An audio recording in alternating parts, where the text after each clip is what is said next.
Hi everyone. Today we are going to talk about leadership skills. I'm not a great leader, but I believe that there are some topics we worth discussing. Before starting, I needed to share with you why I'm doing this. Otherwise, people complain. I've created a business that scaled from zero to $200 million revenues. With the team, we made an IPO at the Nasdaq in New York. And then I decided after 19 years to share with you for free what I've learned and mainly my mistakes. Let's go back to leadership skills. So first of all, couple of topic which are probably one is a buzzword which is very important to discuss, and the second is a concept that I really love. So forget about what they teach you about mission and vision. I bet everything that that you struggle splitting the mission with the vision, and it's obvious because it's so stupid as a concept that every marketing manager which is not capable to do his job, every university professor is teaching you about mission and vision. But what really counts for a leader is the vision. Which is the vision? It's the capability to dream about something and how something will look like in the future. If you have this vision, you have a leader, but especially you can share the vision, the dream. Vision makes dream. Vision is a dream. You dream of something. So you're proud that you have a vision that your product will change the industry in this, that way. The mission doesn't exist. It's how to get there. It's a tactic, and it's a blend between strategies and tactics. The second is the buy-in. Buy-in means that when you make choices or when you want to do something in the organization, you have two ways to do it. You are the leader, you are the CEO, you impose it. You are the manager, you impose it. Or you create an agreement with everyone is on board on the specific activity. For example, you can do an M&A going to your executive team and say, "Oh, I'm doing this M&A," and they say, "Okay, but we are not sold." So what will happen is that they will boycott the initiative. So when you want to do something, you will need to have the board on board, so the buy-in of the board, the executive on board, and when there is a huge impact, like something that is transformational for the company, you need to have the buy-in of all the employees. Those are concepts that are useful about leadership. Leadership is the ability to manage a team that recognize you and appreciate you and trust you as a leader. The accountability is the concept that evokes the feeling responsible for the whole and not for the single area of your specific responsibility. The time frame concept. I mean, time frame means that every role in the organization is looking at the organization itself from a specific time frame. If you are a salesperson, you look at the quarter. If you are a sales manager, probably you look at the next few quarters and the quarter as well. But if you are a CEO, probably you need to imagine where the company will be in 5 years. The CEO leadership. The CEO is recognized as the leader, but the main role of the leader is sharing the vision, giving to their team the authority to execute, and the guidelines on where to go. You are not doing their job. A leader, also CEO, have weaknesses. And one leadership skill is outsource your weaknesses. You are not good on something, give it to someone else. It will make your life better because you are not frustrating or working on something you don't like, and probably someone will do the work better than you, the specific work. Company values are the set of value on which the company is based. I mean, the foundation. What are the ethical principles what represent the company. And then a leader is also a manager, and then he needs to have his own toolkit. And toolkits are made by skip level meetings. That means the meetings where you bypass some manager and go directly to the source of information. Be careful on not undermining the authority. The rituals, which are the activities done, like the Ask Me Anything, the town hall, to share vision and initiative in the organizations. Uh, there are two kind of decision in organization: one way or two way doors. One way door are the decision that you cannot go back from. Two way doors are the decision you can revert. This is Amazon school, by the way. One-to-one meetings are meetings rituals that brings you and one reporting line on a certain time frame to stay together for 1 hour, discuss how things are going. I don't like the weekly one-to-one with the same person. I mean, otherwise you are a manager that need to justify your role, and your job is doing one-to-one and doing emails, which is not a manager role. Retrospective. Retrospective, I mean, first of all, to run an efficient retrospective, you need to have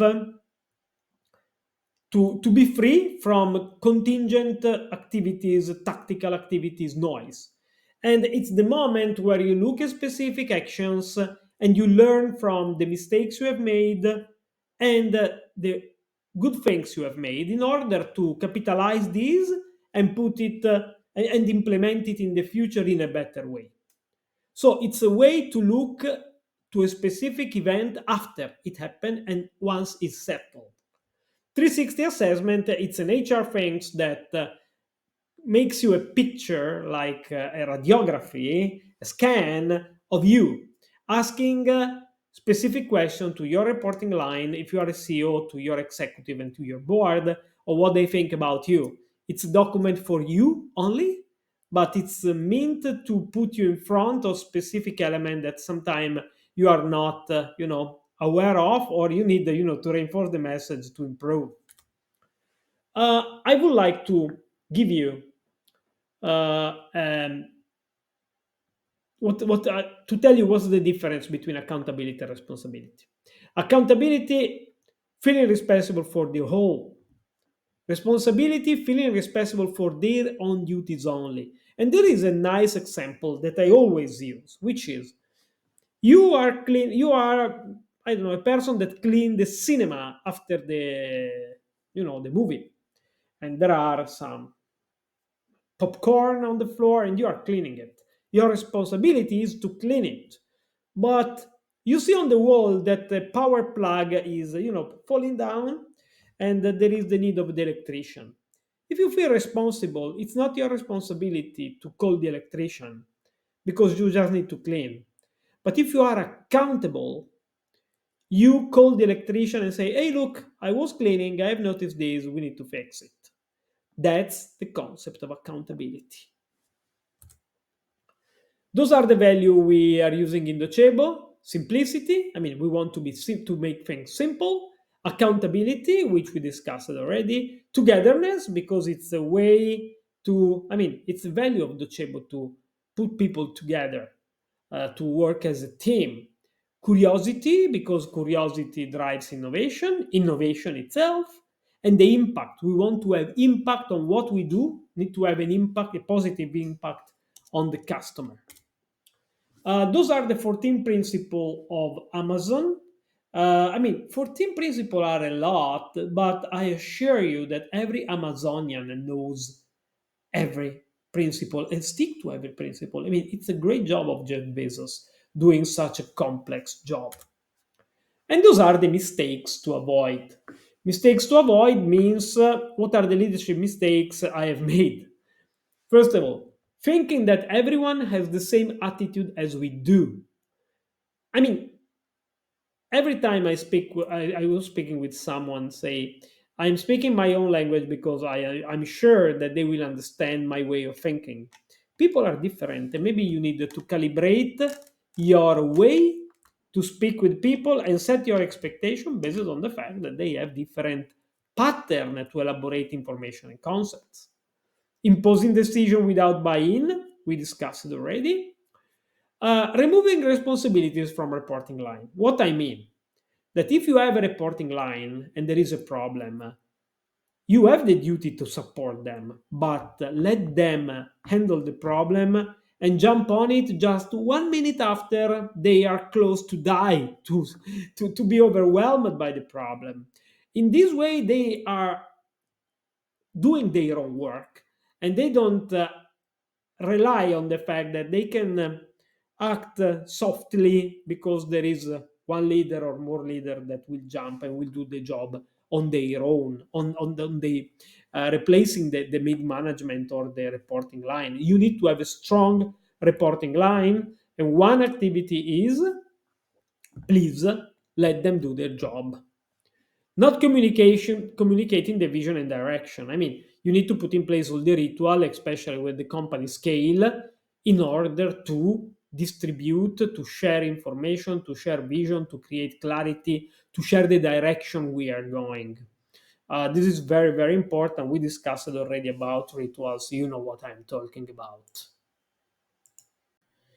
Finally, we are back with the coffee break because we have a few minutes left. I'm taking these pills below 15 minutes because otherwise LinkedIn is not going to allow me to upload it. But today we have time for a coffee.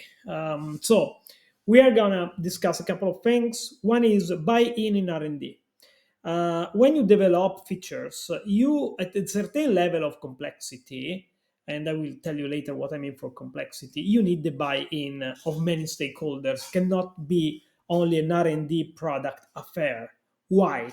First of all, level of what I mean with level of complexity. If you improve a feature, or if you develop a small feature which is embedded in the offering, in the already existing offering, I mean, probably you don't need a buy-in. You need, of course, to inform the product organization, the whole organization during a product release, but you don't need an R&D. But if you develop a wider, bigger function, and you need to sell this function as additional SKU to improve your upsell and cross-sell opportunity.